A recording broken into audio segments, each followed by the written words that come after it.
อ้ายว่างบ4เหรียญแล้วสิเอา20เหรียญอ้ายว่าหลายบ่หลายเลยแหละเนาะถ้าว่ามีงบเพียงแต่4เหรียญเท่านั้นถ้าว่า20เหรียญมาเก็บ4เหรียญ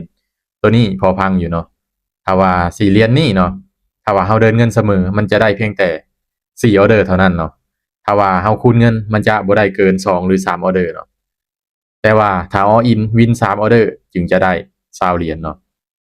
ถ้าว่าเอา20เหรียญมาเก็บ4เหรียญเนาะสามารถไปไม้เดียวได้ถ้าพลาดก็คูณเงินได้อีกเนาะ ถ้าว่า4เหรียญนี่ all in พลาดไปคือจบเนาะมันจะโอกาสที่จะแจบสูงกว่านั้นซะถ้าว่า20เหรียญนี่เนาะโอกาสมันจะหลายกว่าเนาะสิ่งที่อยากแนะนำก็คือเอา20มาเก็บ4จะดีกว่าเนาะถ้าว่าเอา4มาเก็บ20นี่หลายแน่นอนเนาะมันกินเปอร์เซ็นต์ไปหลายพร้อมเนาะโอกาสที่จะเสียสูงเนาะถ้าว่าเฮาบริหารความเสี่ยงบ่ได้หลายมันก็โอกาสที่จะแจบสูงเนาะฉะนั้นก็อยากแนะนำให้เอาต้นทุนหลายมาเก็บกำไรหน่อยเอาเนาะ มันจึงจะสามารถสร้างกำไรได้ดีกว่าต้นทุนน้อยมาสร้างกำไรหลายเนาะถามว่ามันเป็นไปได้บ่เอางบ4มาเก็บ20นี่เป็นไปได้แน่นอนเนาะแต่ว่าความเสี่ยงมันก็สูงคือกันเนาะถ้าว่าเอา20มาเก็บ4ความเสี่ยงมันก็จะหลุดกว่าถ้าว่าเอา4มาเก็บ20ความเสี่ยงมันอยาก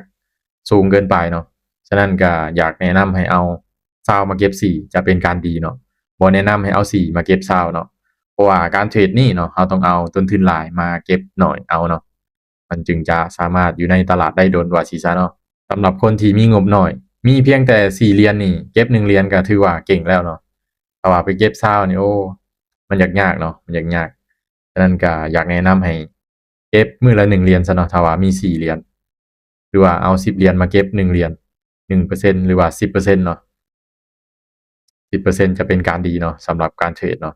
ถ้าว่าเก็บ100%นี่โอกาสที่จะแจกสูงเนาะ ตัวนี้งบ4เหรียญมาเก็บ20นี่ก็มันก็เกิน100%ได้เนาะมันก็แฮ่งความเสี่ยงไปเต็กเนาะฉะนั้นก็แน่นอนเนาะทุกการลงทุนมีความเสี่ยงและมีได้มีเสียเป็นธรรมดาการเทรดนี่ก็เช่นกันเนาะใครที่อยากลงทุนทางด้านนี้ควรศึกษาให้มีความรู้แท้เนาะจึงเข้ามาสำหรับคลิปนี้ขอขอบใจจัดไป